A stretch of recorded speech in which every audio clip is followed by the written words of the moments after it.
大家好，我是小颖。今天我们用西兰花和鸡蛋来做好吃的。首先把西兰花像这样一朵一朵切下来，然后加入清水，再加1勺盐、1勺白醋，清洗一下，浸泡5分钟，这样能有效的去除西兰花里面的虫卵。再准备一个胡萝卜，先切薄片，再切成细丝，最后切成小碎丁，装入碗中备用。我们的西兰花也已经泡好了，把它清洗干净，多洗几遍，然后控干水分，装入碗中备用。锅中水烧开，加1勺盐、1勺油，倒入洗干净的西兰花，焯水2分钟，再把它捞出来，控干水分，稍微放凉，不烫手之后，再把它切成小碎丁，装入胡萝卜的碗中，再打入4颗鸡蛋，加适量的盐和胡椒粉调味，再用筷子把鸡蛋搅散，充分搅拌均匀，再加入2大勺木薯淀粉，搅拌至没有干粉，像这种粘稠的菜糊状就可以啦。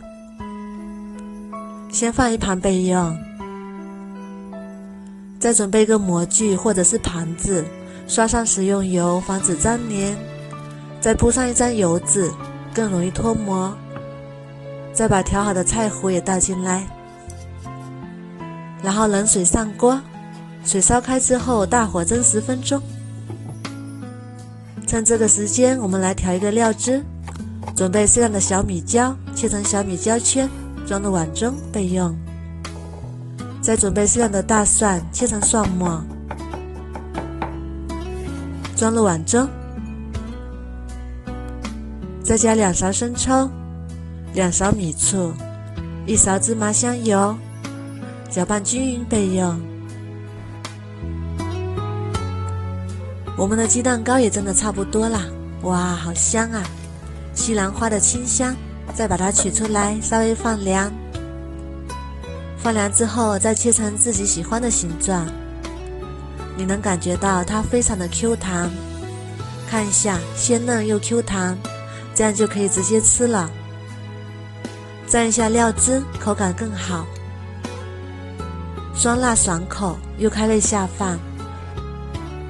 如果给孩子吃，可以不用放辣椒，可以当菜，也可以当饭，也可以直接把料汁浇在上面。鲜嫩营养又美味的蔬菜糕就做好啦，口感非常的 Q 弹，营养也是非常的丰富，不喜欢吃蔬菜的小朋友都非常的爱吃。如果你喜欢也试试吧，喜欢我的视频就关注我吧。